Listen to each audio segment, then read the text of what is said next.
प्रश्न 6। 100 से छोटी सभी जुड़वा अभाज्य संख्याएं लिखिए। तो 100 से छोटी सभी जुड़वा अभाज्य संख्या लिखना है। तो अभाज्य संख्या क्या होता है? वैसी संख्या जो सिर्फ अपने आप और एक से विभाजित हो उसको कहते हैं अभाज्य संख्या। तो यहाँ पे देखिए, सबसे पहला जुड़वा अभाज्य होगा 3,5। तो 3 और 5 क्या है? अभाज्य संख्या है।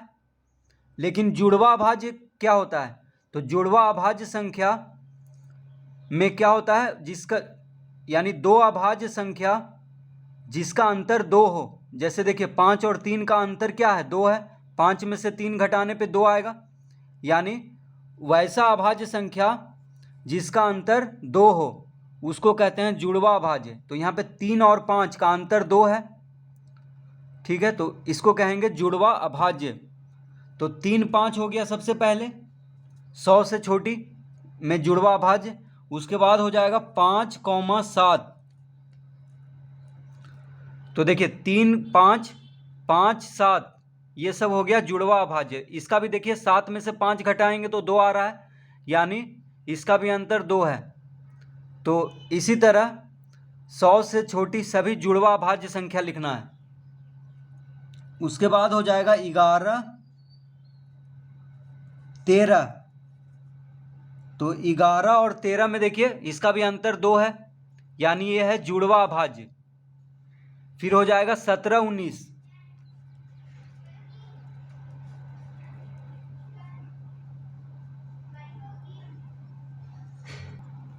तो 17 और 19 का अंतर क्या आएगा? 2 आएगा, यानी ये जुड़वा अभाज्य है क्योंकि दोनों संख्या अभाज्य संख्या है। उसके बाद हो जाएगा 29, 31। तो 29, 31 भी जुड़वा अभाज्य होगा क्योंकि इन दोनों का अंतर क्या आ रहा है? 2 आएगा। उसके बाद हो जाएगा 41, 43। तो 41, 43 क्या है? जुड़वा अभाज्य संख्या है।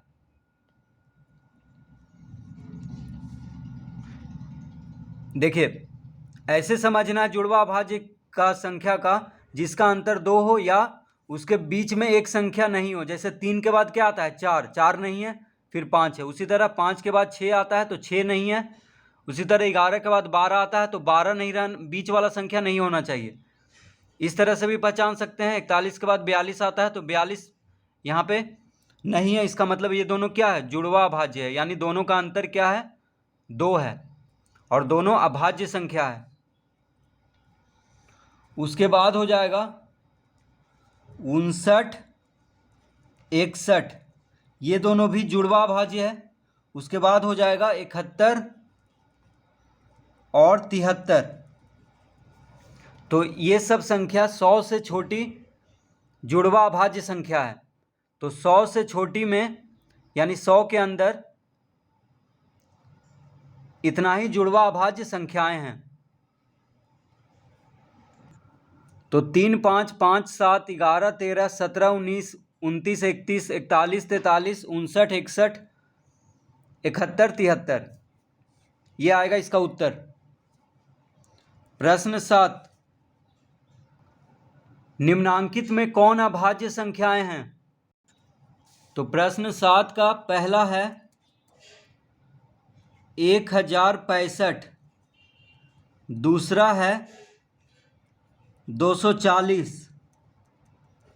और तीसरा है 139। तो देखिए इन तीनों में कौन अभाज्य संख्याएं हैं जो पूछ रहा है। तो 1065 5 से कट जाएगा क्योंकि इकाई अंक पे 5 है, तो ये 5 से कट जाएगा। इसका मतलब ये अभाज्य संख्या नहीं है, क्योंकि अभाज्य संख्या क्या होता है? वैसी संख्या जो सिर्फ एक और अपने आप से कटता हो।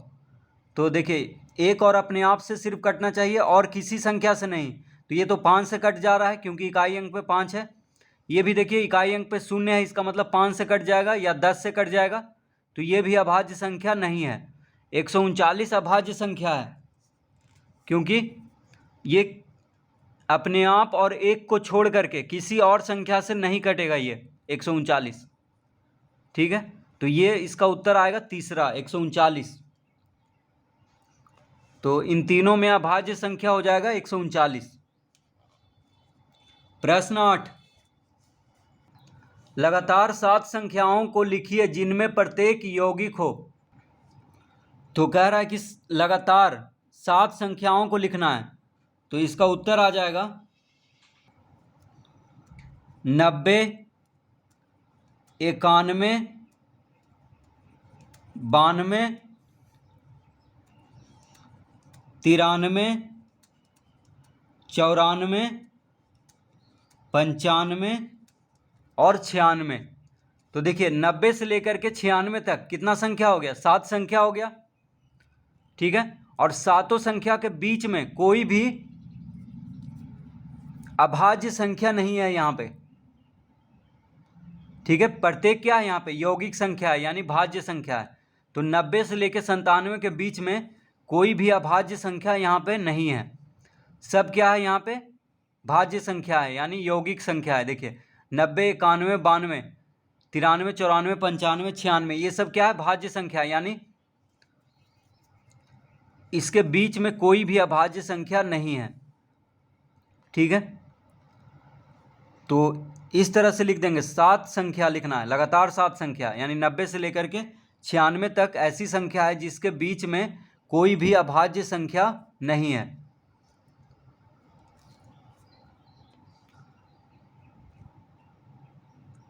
तो ये सब क्या हो गया? यौगिक संख्या।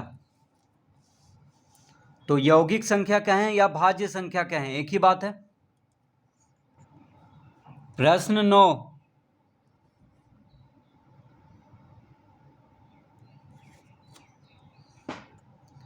100 एवं 110 के बीच की अभाज्य संख्याएं लिखिए। तो 100 और 110 के बीच की अभाज्य संख्या लिखना है। तो देखिए 100 और 110 के बीच में सबसे पहला अभाज्य संख्या हो जाएगा 101। तो अभाज्य संख्या क्या होता है? वैसी संख्या जो सिर्फ अपने आप और एक से कटता हो, उसको कहते हैं अभाज्य संख्या। तो 101 देखिए किसी दूसरी संख्या से नहीं कटेगा, सिर्फ अपने आप और एक से कटेगा, तो ये हो गया अभाज्य संख्या। तो 101 हो गया, फिर हो गया 103, ये भी किसी और से नहीं कटेगा, तो ये क्या है? अभाज्य संख्या है, यानी कोई भी संख्या के पहाड़ा में ये सब नहीं आएगा। फिर हो गया 107, फिर हो गया 109, तो ये सब हो गया अभाज्य संख्या 100 और 110 के बीच में। तो 100 और 110 के बीच में ये 4 संख्या है जो अभाज्य संख्या है।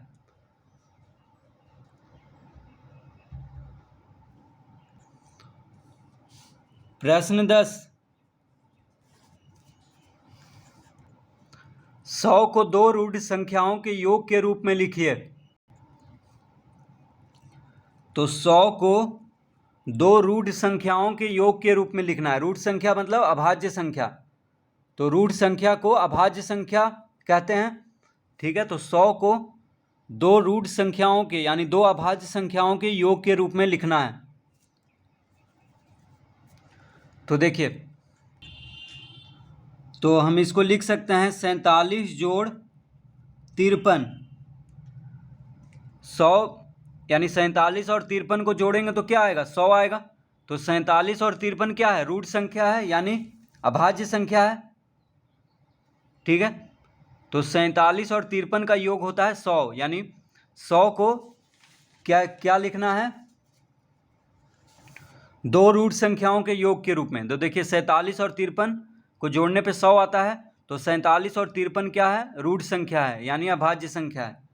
फिर हो जाएगा, तो इसी तरह बहुत सारा संख्या को जोड़ने पे, 2 अभाज्य संख्या को जोड़ने पे 100 आता है। जैसे 41 जोड़ 59, तो 41 और 59 को जोड़ेंगे तो 100 आता है। ठीक है, तो एक हो गया 47 जोड़ 53, एक हो गया 41 जोड़ 59, फिर हो जाएगा 17 जोड़ 83, 17 और 83 को जोड़ने पे भी 100 आता है, तो 17 83 क्या है? अभाज्य संख्या है। 41 59 भी अभाज्य संख्या है। फिर हो जाएगा 89 जोड़ 11, तो 89 और 11 भी अभाज्य संख्या है। फिर हो जाएगा 71 जोड़ 29, तो 71 और 29 भी अभाज्य संख्या है और दोनों का योगफल 100 आएगा। तो इस तरह से लिख देंगे।